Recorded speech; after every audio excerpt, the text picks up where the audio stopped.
DPR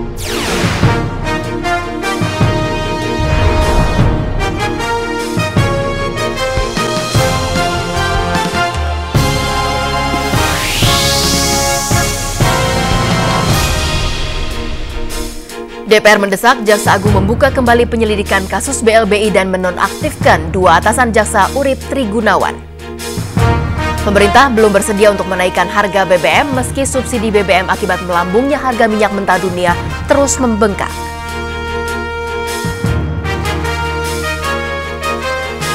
Halo pemirsa, kami kembali hadir bersama Anda dengan berbagai peristiwa menarik dari tanah air. Saya Chantal Della Conceta, inilah Seputar Indonesia.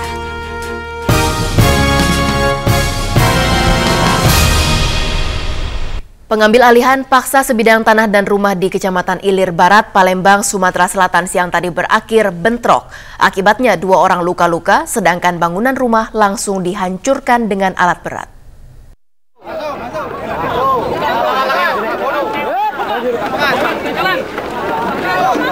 Eksekusi rumah milik Hotman Damanik di Palembang, Sumatera Selatan ini berakhir bentrok karena pihak Hotman Damanik ternyata menolak putusan pengadilan yang memenangkan pihak penggugat Nelson Tambunan. Bentrokan pecah saat keluarga Hotman Damanik berusaha menghalangi pengambil alihan rumah. Polisi melakukan pemukulan terhadap anggota keluarga Hotman yang berusaha melawan.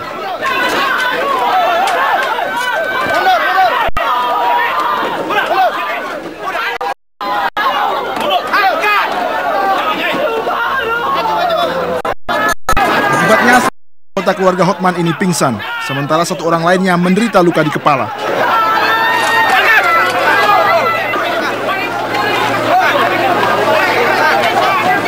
Keponakan Hotman Damanik, Sahman Purba, bersikeras pihaknya sebagai pemilik sah rumah dan lahan yang dieksekusi ini karena keluarga memiliki dokumen kepemilikan yang sah.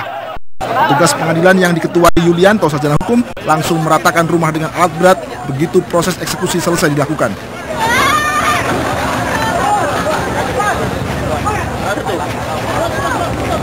Palembang, Sumatera Selatan, Musnadi Tobroni dan Miko melaporkan. Gas berbahaya lagi-lagi muncul di wilayah Desa Siring Barat. Kali ini kandungannya jauh lebih berbahaya dari semburan gas di Jatirejo. Warga yang tidak masuk areal terdampak pun mengadu ke DPR di Jakarta dan mendesak pemerintah agar mereka diberi ganti rugi.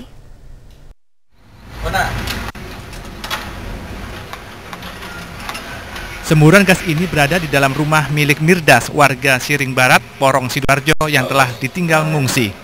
Menurut penjaga pemerintah Vergaco yang merupakan rekanan PT kandungan gas baru ini dan bahaya dari semburan gas yang berada di kawasan Jatirejo.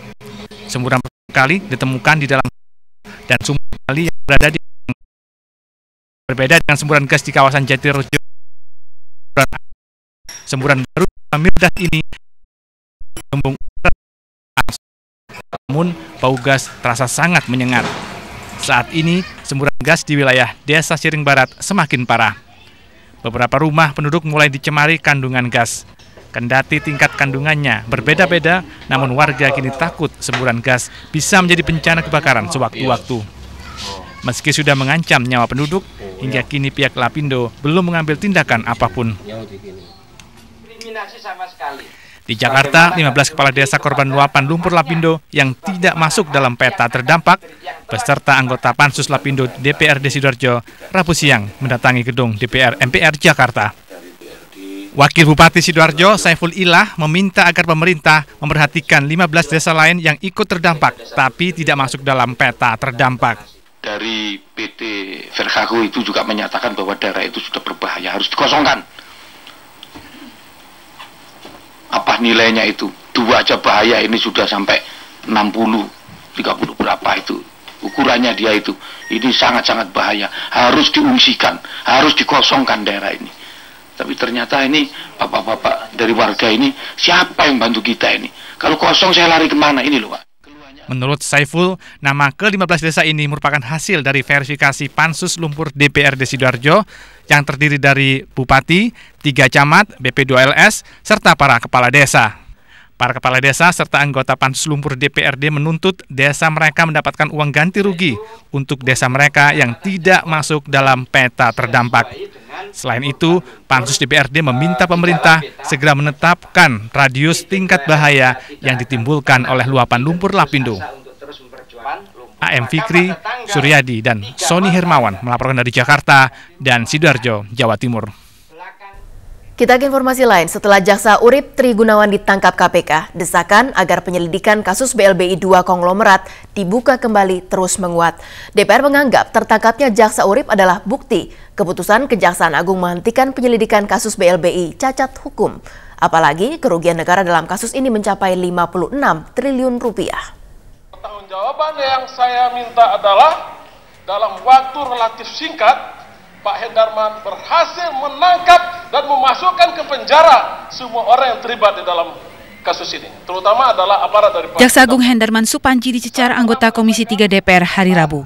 Mereka mempertanyakan apakah penangkapan Jaksa Urip Tri Gunawan yang merupakan ketua tim Jaksa BLBI terkait keputusan Kejaksaan Agung menghentikan penyelidikan kasus BLBI 2 konglomerat, yakni pemilik BDNI Syamsul Nur Salim dan pemilik lama BCA keluarga Salim. Pasalnya, Jaksa Urip tertangkap basah menerima uang senilai 6 miliar rupiah lebih di rumah Syamsul Nur Salim. Karena itu, bagi saya yang perlu diyakinkan adalah bahwa memang tidak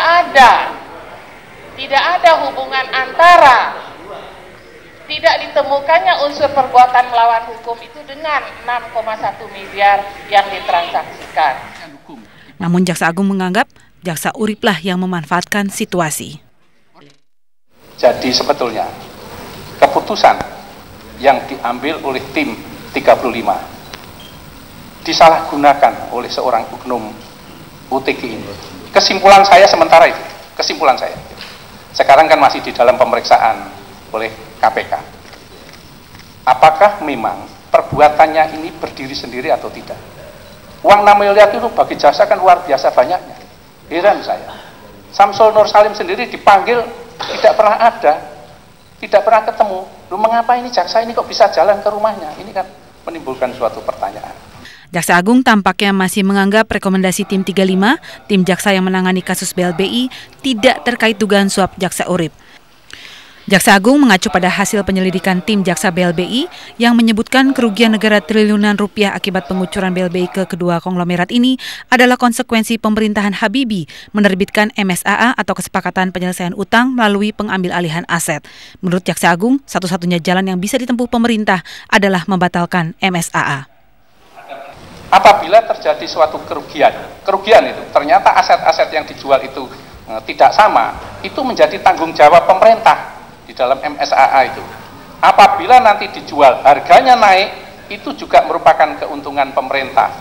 Jadi di sini ada suatu kebijakan yang segera ditandatangani itu adalah karena itu kebijakan dari pemerintah.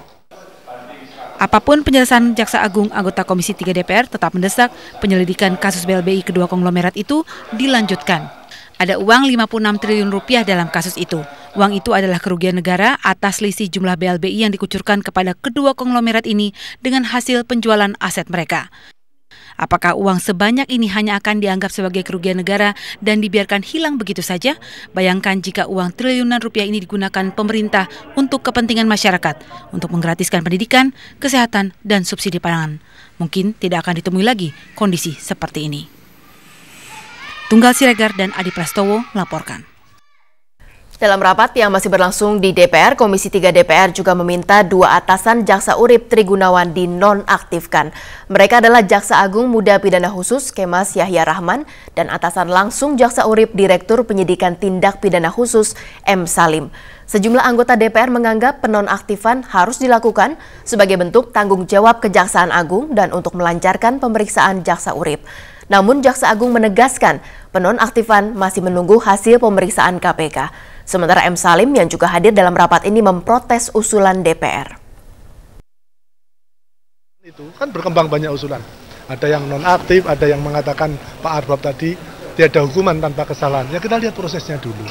Kalau sekarang tiba-tiba dinonaktifkan, apa salah saya? Belum ada kaitan-kaitannya kok tiba-tiba dinonaktifkan. Apa salah saya? Siapa bilang apakah penonaktifan itu bagian dari pemberhentian? tidak selalu bisa direhabilitasi, itu kewenangan ketua untuk memberi tugas. Nah sementara itu tolong dikurangi tugasnya dan bentuk nonaktif. Pemerintah memastikan tidak akan menaikkan harga BBM. Tunggu laporannya hanya di Seputar Indonesia.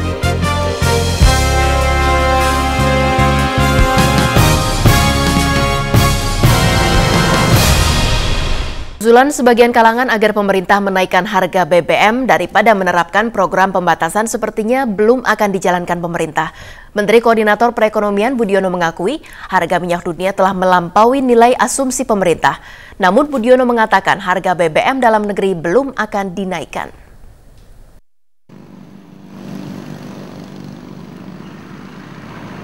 Semula pemerintah menggulirkan gagasan untuk membatasi konsumsi BBM bersubsidi bagi kendaraan bermotor dengan sistem penjatahan.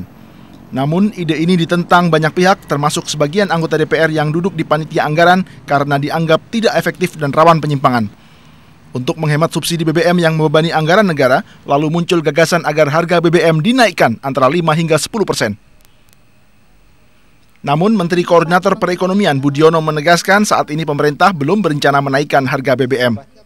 Thailand sama Vietnam tuh Pak, mereka sudah menaikkan harga BBM-nya dalam negeri. Nah kalau Indonesia gimana gitu Pak? Ya, pokoknya apa yang diusulkan oleh Menteri Keuangan di APBNP itulah yang jadi posisi pemerintah saat ini ya. Berarti optimis tidak mungkin ya Pak? Apa? Untuk 2008 ini ada harga BBM? Ya kita lihat hitung-hitungannya bagaimana, kan kayaknya APBNP itu sudah ada hitungan yang cukup detail ya. Dalam rancangan APBN perubahan 2008, pemerintah menetapkan asumsi harga minyak mentah sebesar $83 Amerika per barel, meski harga minyak dunia telah mencapai $100 lebih. Dengan asumsi harga tersebut, subsidi BBM di APBN mencapai 106 triliun rupiah. Karena tingginya harga minyak dunia, pemerintah dan DPR mengubah APBN 2008 melalui mekanisme rancangan APBN perubahan 2008 yang akan disahkan 4 April mendatang. Muti Arianti dan Irfan Hanas melaporkan. Pemirsa, ternyata tidak semua tim medis satu suara tentang pentingnya ASI dan inisiasi menyusui dini. Sebagian tim medis enggan sedikit bersusah payah meluangkan waktu melaksanakan kampanye ASI dan inisiasi menyusui dini dengan alasan rugi waktu. Arfi sedang mengandung anaknya yang ketiga. Usia kehamilannya sudah 5 bulan. Berbagai persiapan sudah dilakukan termasuk rencana inisiasi menyusui dini dan ASI eksklusif hingga si kecil berusia 1,5 tahun. Untuk memuluskan rencananya, Arfi pun terus cerewet mengingatkan dokter tentang rencananya ini. Apalagi Arfi sempat punya pengalaman kurang enak saat kelahiran anak pertama dan keduanya. Yang menyebabkan saya harus beradu mulut dengan si perawat sampai dengan ke suster kepalanya. Gitu. Walaupun akhirnya saya berhasil mempertahankan bayi di kamar, tapi kenyamanan udah nggak ada. Gitu. Padahal sebelumnya Mbak Arfi udah bilang mau ASI eksklusif. Saya udah bilang, susternya bilang sih akan dikasih ASI eksklusif. Tapi nanti bayinya, terus saya tanya, kalau bayi saya bangun malam, apakah saya akan dipanggil? Oh enggak Bu, nanti saya kasih air gula. Wah itu saya lebih nggak setuju lagi. Apa yang dialami Arfi mungkin juga pernah dialami ibu-ibu lainnya. Keinginan memberikan yang terbaik bagi si kecil justru tidak didukung oleh pihak medis. Spesialis anak Klinik Kebidanan Rumah Sakit Gandaria Jakarta Selatan, Dr. Ahmad Mediana mengakui kejadian yang dialami Arfi bukan cerita baru, meski tidak semua pihak medis melakukannya.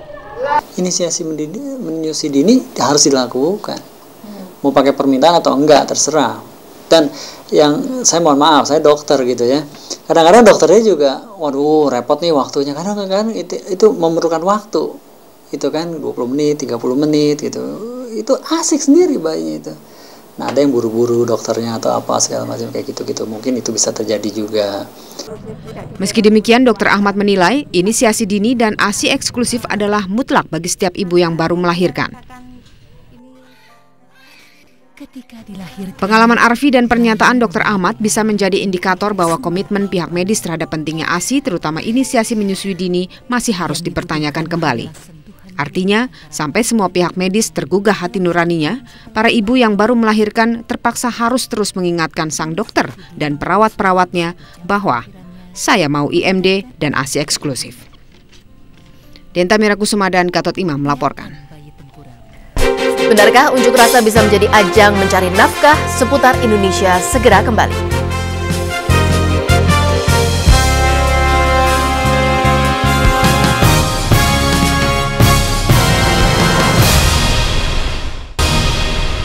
Pemirsa, perjuangan ribuan guru bantu untuk memperbaiki nasib mereka belum berakhir. Hari ini 1.000 lebih guru bantu kembali berunjuk rasa di kantor Dinas Pendidikan Menengah dan Tinggi Jakarta dengan satu tuntutan, diangkat sebagai pegawai negeri sipil seperti janji pemerintah. PNS harga mati. Yes. Atau mau di bawah turun. Mau di bawah turun. Tidak mampu menyelesaikan guru bantu di DKI Jakarta. Kita cukur rame-rame Indonesia. Ungkapan ini mungkin puncak luapan kekesalan 1.000 lebih guru bantu se-DKI Jakarta atas ketidakjelasan nasib mereka. Untuk kesekian kalinya, para pendidik ini memperjuangkan hak mereka yang sudah dijanjikan menjadi guru dengan status pegawai negeri sipil.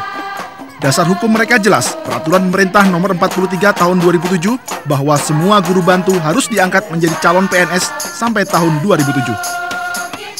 Dari 6.700 calon PNS daerah DKI Jakarta tahun 2006, baru 500 guru bantu yang diangkat.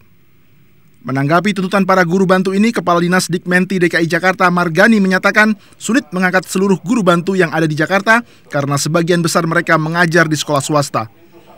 Tidak sekedar dililit persoalan belum juga diangkat CPNS, para guru bantu ini juga mengeluh gaji mereka tahun 2008 sebesar Rp710.000 per bulan belum dibayar.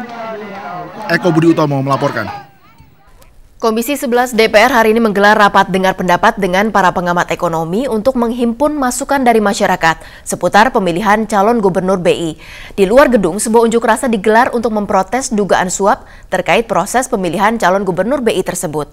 Namun setelah ditelusuri, muncul keraguan atas ketulusan dari aspirasi yang disampaikan kelompok pengunjuk rasa. Berikut liputan reporter Bima Marsuki.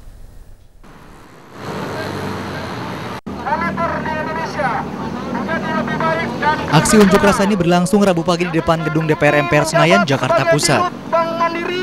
Pengunjuk rasa yang hanya berjumlah sekitar 20 orang ini menuntut DPR menyelidiki isu suap 100 miliar rupiah yang dilakukan salah satu calon gubernur BI.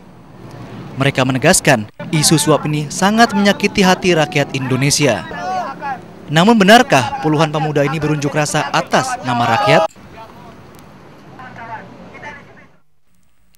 Karena penasaran, kami mengikuti rombongan pengunjuk rasa hingga ke markas mereka di sebuah pemukiman padat penduduk di kawasan Jakarta Timur. Ternyata para pengunjuk rasa yang mayoritas pemuda pengangguran ini mengakui sudah ketiga kalinya dibayar sebuah LSM untuk berunjuk rasa. Pertama kali tentang biaya haji. Haji sama yang kedua. Iya, sama yang kedua. Oh, yang kalian terakhir nih. Tepatnya pertama di Departemen Agama. Waktu pas demo yang pertama lu dibayar berapa? 20.000. Berapa orang itu? Dari situ sih kan, kampungan situ ada 12 orang. Dari kampung lu? Ada 12 orang. Iya. Lainnya? Dari Manggarai, satu Metro Mini. Benarkah pengakuan ini? LSM yang disebut kedua pengunjuk rasa bayaran tadi membantah keras pengakuan mereka. Soalnya mungkin ada orang sentimen gitu kan. Boleh tanya, cek satu-satu, kalau kita bayar kan nggak ada situ. Murni mungkin anggota-anggota teman-teman kita kan begitu. Bila didasari hati nurani yang tulus, unjuk rasa memang bisa menjadi senjata ampuh memperjuangkan aspirasi rakyat. Namun, bisa juga disalahgunakan untuk kepentingan pihak-pihak tertentu dengan motif yang sama sekali tak berhubungan dengan kepentingan publik. Bima Marzuki melaporkan. Keluarga Cendana menggelar tahlilan 40 hari wafatnya mantan Presiden Soeharto. Kami segera kembali untuk Anda.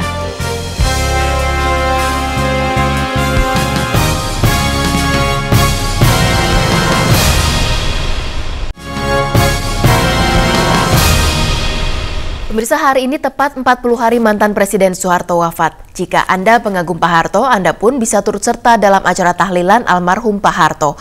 Karena hari ini kediaman keluarga di Jalan Cendana, Jakarta Pusat dibuka bagi semua kalangan.